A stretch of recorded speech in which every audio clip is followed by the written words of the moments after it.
Hola a todos. Vamos a empezar con la explicación de la unidad didáctica 5, que va del control del celo, la cubrición y la gestación. Y bueno, vamos a hacer una pequeña explicación de cada uno de estos apartados.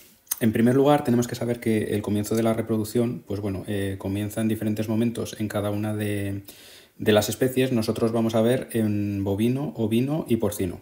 Como podéis ver aquí, en bovino, pues la reproducción comienza aproximadamente entre los 12 y los 24 meses. Esto depende de que sean razas ligeras o pesadas, pues suele ser entre los 18 y los 21 meses. Y si os fijáis, lo que nos va a interesar a nosotros más es saber que el comienzo de la reproducción, el comienzo de la pubertad en bovino se produce aproximadamente cuando la vaca llega al 60-70% del peso de la edad adulta.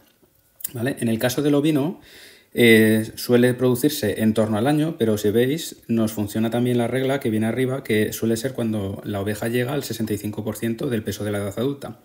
Y luego ya en porcino, pues bueno, es más o menos parecido, pero las fechas suelen ser en torno a los 6-7 meses y sobre todo cuando llegan a los 120-130 kilos de peso.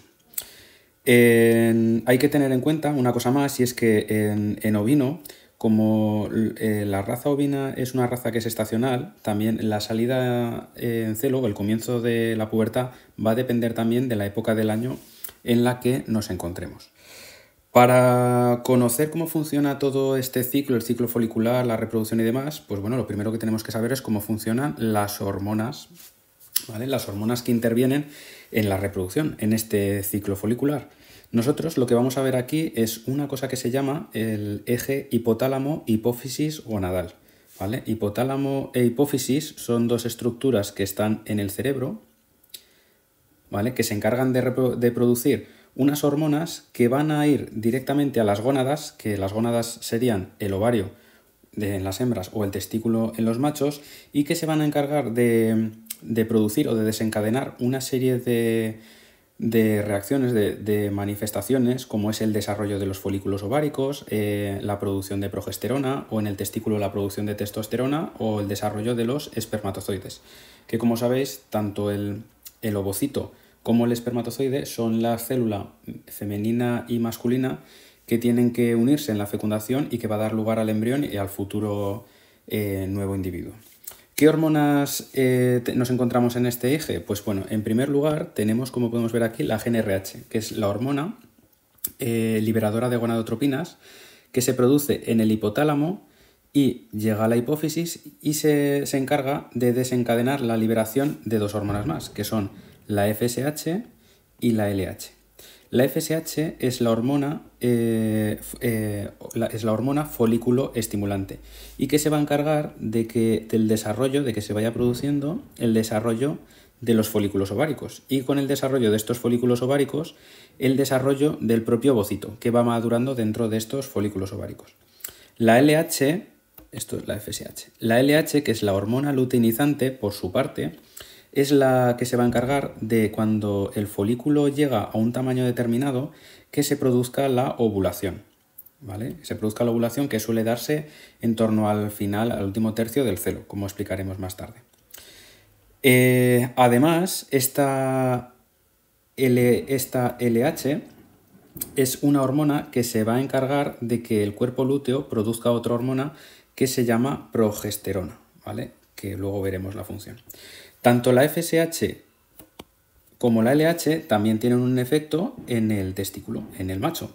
Este efecto va a ser, la FSH se va a encargar de que en el macho se produzcan esos espermatozoides, y la LH se va a encargar de que en el testículo se produzca testosterona, ¿vale? Es muy importante para el comportamiento y demás.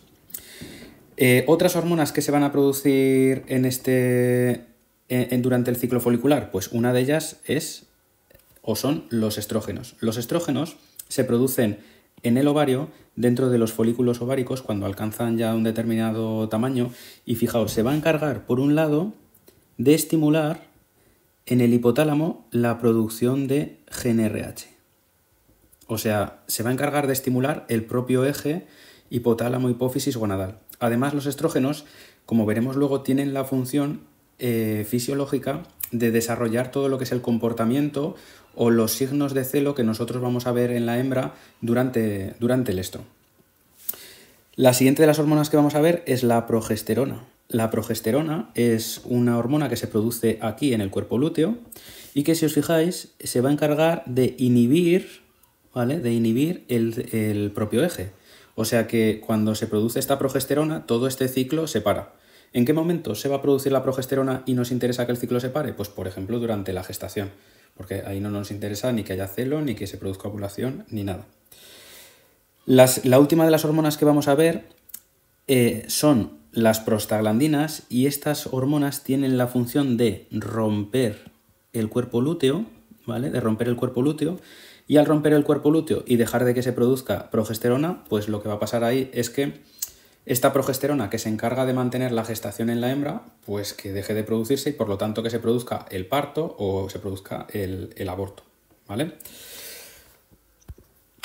Dentro de este ciclo folicular y toda esta producción de hormonas no se producen todas a la vez, sino que digamos que hay diferentes fases, ¿vale?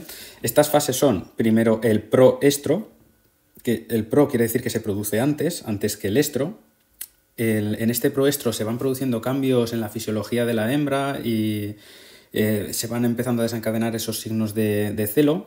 Después, en el estro, que es el momento en el que la hembra acepta la monta del macho, o sea, es decir, que está en celo y que acepta la cubrición, y es cuando nosotros vamos a tener que realizar las inseminaciones, ¿vale?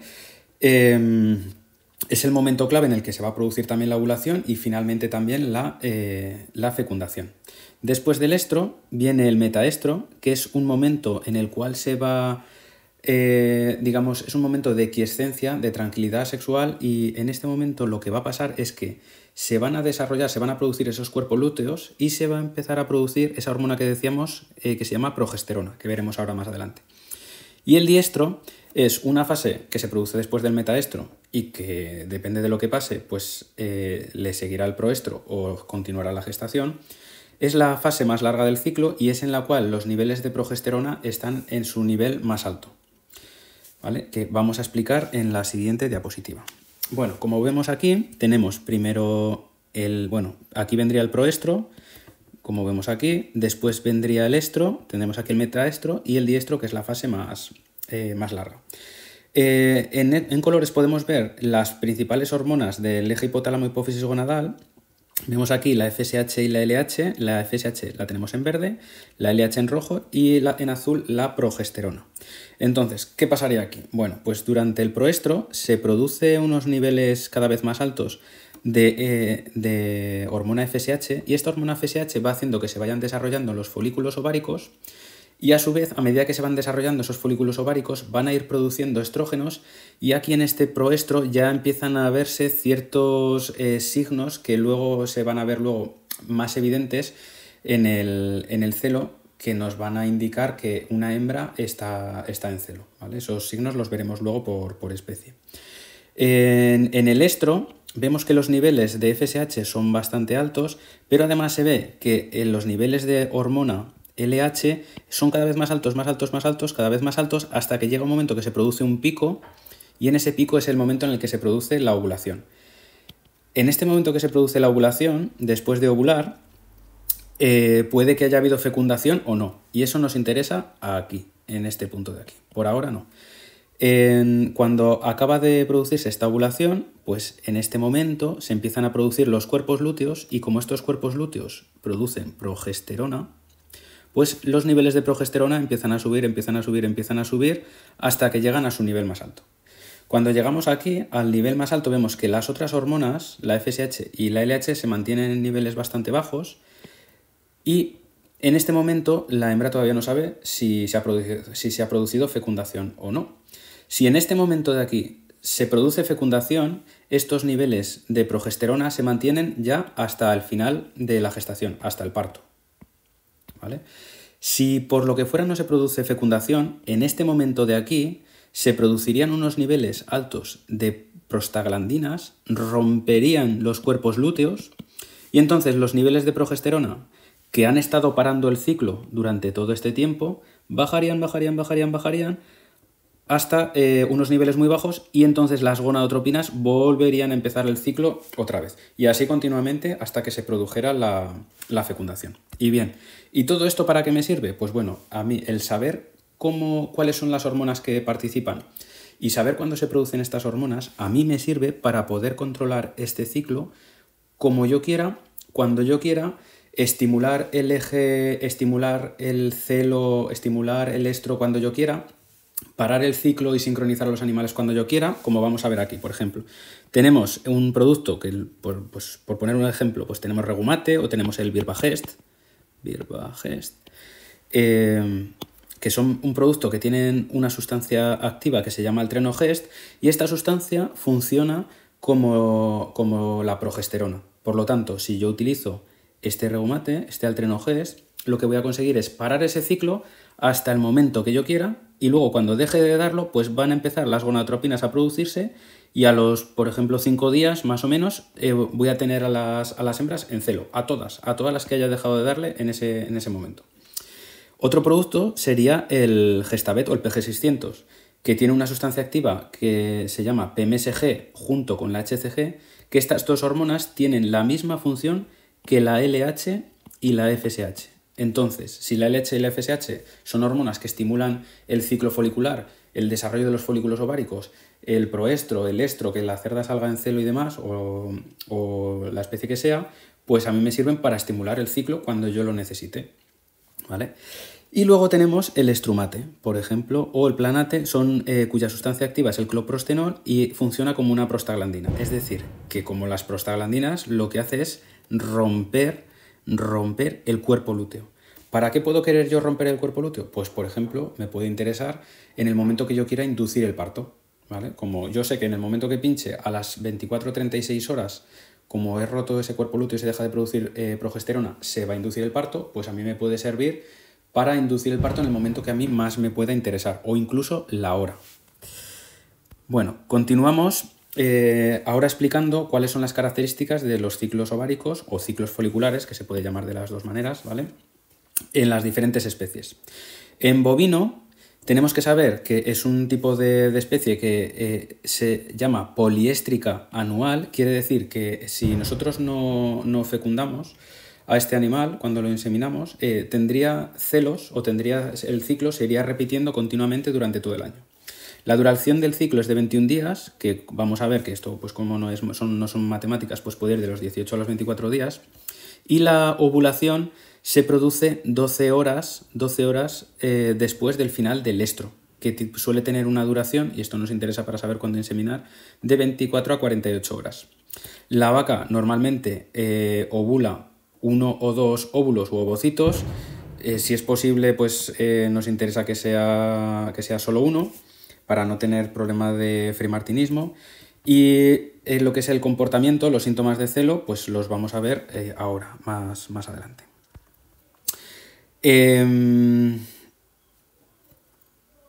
Vamos a ver aquí que, bueno, entre los principales signos que podemos encontrar en la vaca cuando está en celo, pues es que, por ejemplo, que la vaca intenta montar a otras vacas, o que si es montada por otra vaca mantiene el reflejo de inmovilidad. Se puede ver la vulva, el interior de la vagina enrojecido, cierta hinchazón en la vulva, orina con más frecuencia.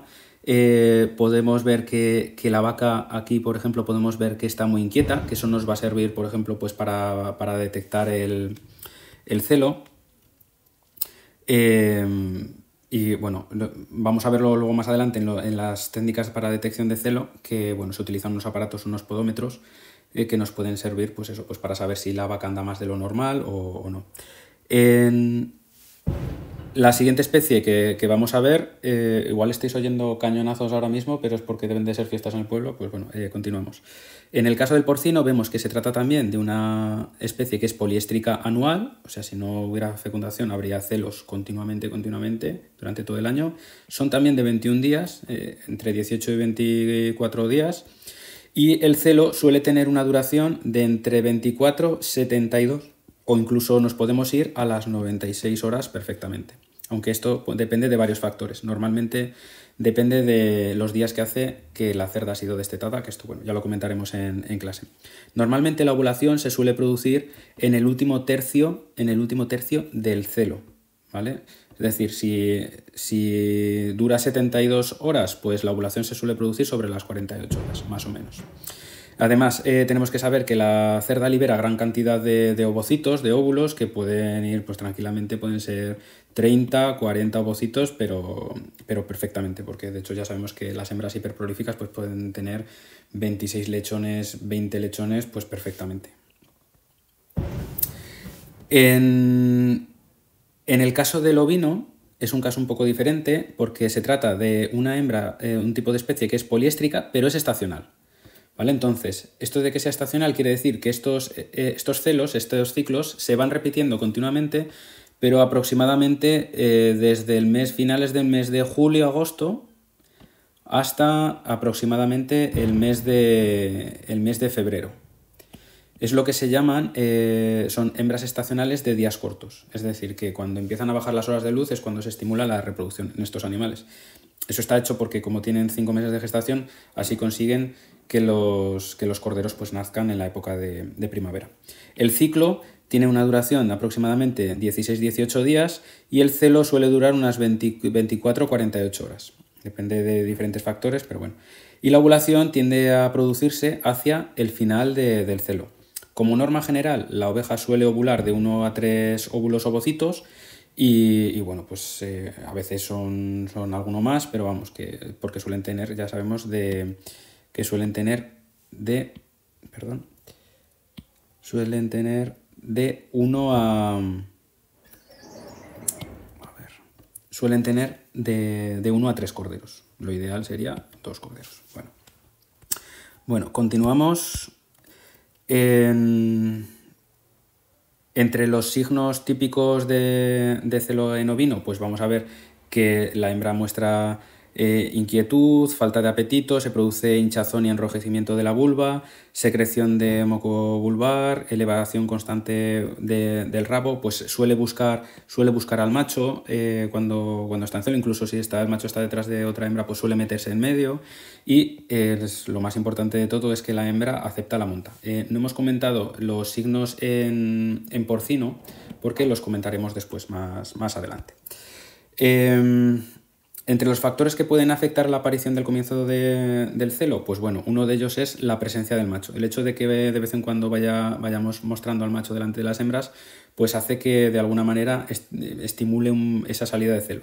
También el peso corporal. Como dijimos antes, el comienzo del celo, de esa pubertad, se produce en torno al 65-70% del peso de la edad adulta. También podemos estimular esta salida, este comienzo de la reproducción, mezclando hembras mezclando hembras entre sí. Mucho ojo con mezclar hembras de diferentes edades, porque las hembras más viejas pueden inhibir esa salida, ese comienzo de la reproducción o esa salida en celo de las hembras más jóvenes. Por otro lado, un estrés ligero puede estimular la salida en celo o el comienzo de la reproducción, pero por otro lado, un estrés excesivo puede ser todo lo contrario. Incluso puede hacer que se produzcan lo que se llaman celos silenciosos, es decir, que se produzca ovulación, pero los signos de celo no se muestran. Es decir, que las hormonas del estrés pues, hacen que no sean evidentes estos signos de celo que decimos. Continuamos. En estos vídeos de aquí se pueden ver diferentes métodos que podemos utilizar para la detección del celo en ovino. Estos vídeos los tenéis que ver vosotros por vuestra parte, aunque los podemos comentar en clase. Entre la diapositiva 2449, o bueno, he añadido alguna más, pues es posible que un poco más adelante, se muestran todos cuáles son los signos de celo que vosotros ya habéis visto, esto ya lo habéis visto en granja, pero que bueno, podemos comentar en clase. También podemos utilizar diferentes métodos para la detección de celo en ovejas. Entre ellos están pues, unos equipos automáticos que bueno, son bastante complejos, o algo tan sencillo como poner en los machos un arnés, ¿vale? Poner en los machos un arnés con una tiza aquí en la zona del esternón, y entonces cuando montan a la hembra, pues lo que hacen es la pintan en la zona de la grupa. Esto lo podéis ver podéis ver, bueno, no, realmente este vídeo es sobre cómo se sincroniza el celo en las ovejas. Sobre el control de celo en ovino, esto lo vamos a ver solo para el ovino y para el porcino. Podemos utilizar diferentes métodos. Uno de ellos es el uso de prostaglandinas, que no vamos a incidir mucho sobre ellos.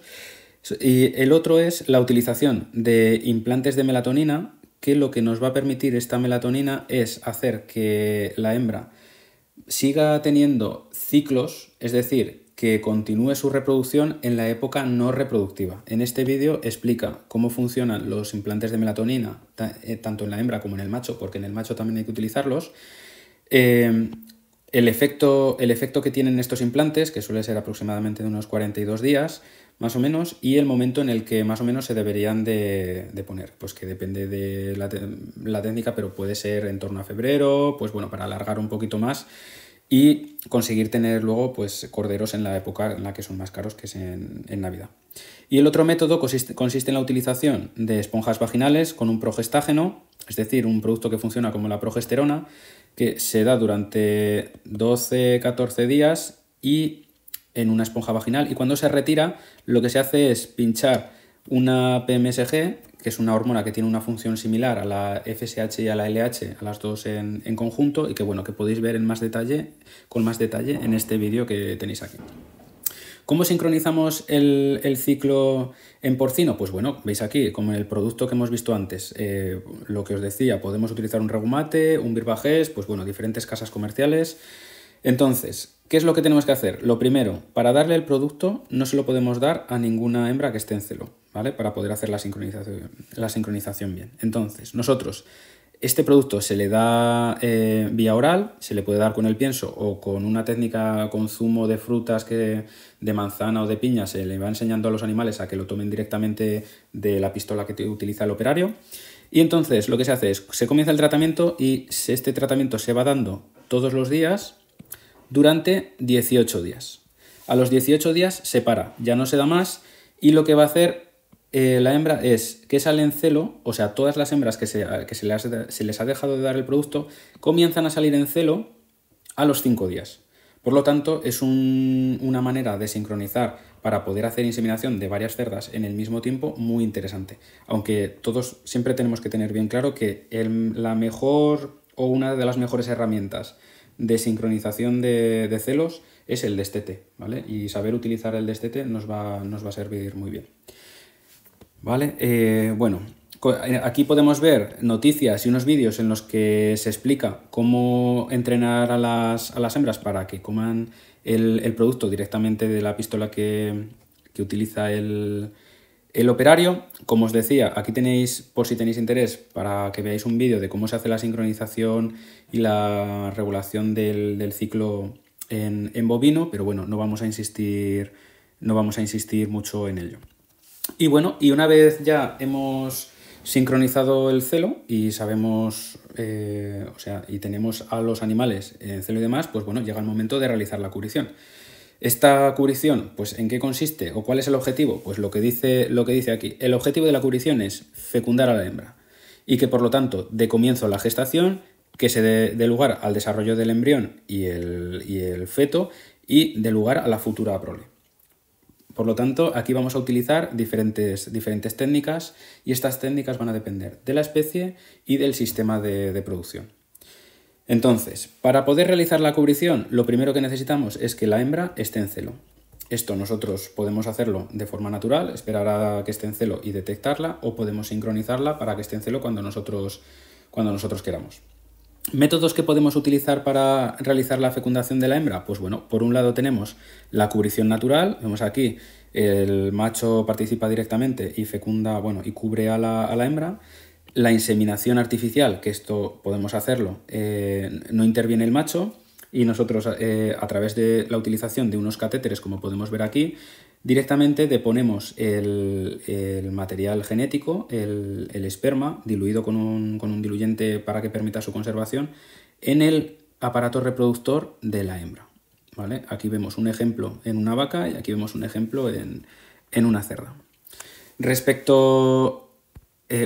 nos quedaría un tercer método que no vamos a pasar muy de puntillas por encima, que se llama transferencia de embriones y que en lugar de transferir espermatozoides para que se produzca la fecundación en el interior de la hembra, lo que vamos a hacer es transferir directamente embriones en una hembra receptora. Entonces, bueno, esto lo explicaremos con más detalle si tenéis interés en el aula. Bueno, respecto a la cubrición, como vemos aquí hay un apareamiento directo de la hembra por parte del macho, pues tenemos dos técnicas. Una de ellas es la monta libre, en la que el macho, como vemos, el macho está con las hembras, está pastando con ellas, entonces va detectando las hembras y las va cubriendo. Y bueno, pues este sistema se utiliza principalmente en ovino de carne, ¿vale? Principalmente en ovino de carne y en vacuno de carne. Son los métodos en los que más se utiliza. En porcino, vacuno lechero, pues no se utiliza apenas. O sea, prácticamente hoy en día lo dejaremos en 0%, casi. Entonces, en toros, pues un toro, por ejemplo, puede cubrir o puede mantener la cubrición en monta libre pues aproximadamente de unas 25 hembras. En el caso del ovino se suelen utilizar pues en torno a un 2,5% de machos, aunque esto depende del momento de la cubrición. En otras ocasiones se puede recomendar un 4%, o en ocasiones determinadas se puede recomendar un 4%, incluso un 8%, cuando hay una concentración muy elevada de celos por día. Y bueno, una cosa que hay que tener en cuenta es que cuando se produce monta libre, los machos sufren un gran desgaste porque prácticamente no se preocupan de comer, están todo el día buscando a la hembra que está en celo y cubriendo y demás, y entonces para evitar tener problemas de fertilidad pues hay que hacer un buen manejo de los machos. Puede ser interesante retirarlos por la noche para que descansen, coman y luego al día siguiente por la mañana volver a sacarlos y así continuamente, si es posible hacer ese tipo de manejo. Aquí, bueno, os pongo un vídeo en el que podéis ver cómo es esta cubrición o monta natural y luego pasaríamos a la monta controlada. ¿Cómo es la monta controlada? Pues bueno, vemos unos rediles en los cuales hay una serie de hembras y un macho en cada uno. Entonces el macho va cubriendo a las hembras y a medida que las va cubriendo, pues se van retirando del redil para asegurarnos de que las cubre todas y no se queda pendiente solo de una de ellas. Interesante de esto, pues bueno, podemos conocer la paternidad de los corderos de las ovejas que nosotros hemos estado cubriendo. Por otro lado, podemos controlar la fertilidad del macho, porque vamos a saber qué hembras ha montado cada macho. ¿Problemas? Pues bueno, en principio el manejo pues requiere más manejo, pero bueno, digamos que es un método que puede ser interesante en momentos determinados. El siguiente de los métodos, pues bueno, es la inseminación artificial, que consiste en la deposición de los gametos masculinos extraídos de un macho, entrenado o no. De esto ya lo hablaremos más adelante, porque a veces si no se puede entrenar un macho o no puede montar al potro, pues se puede utilizar un método como por ejemplo la electroeyaculación, que nos permite obtener un eyaculado de un macho no entrenado, incluso de especies silvestres.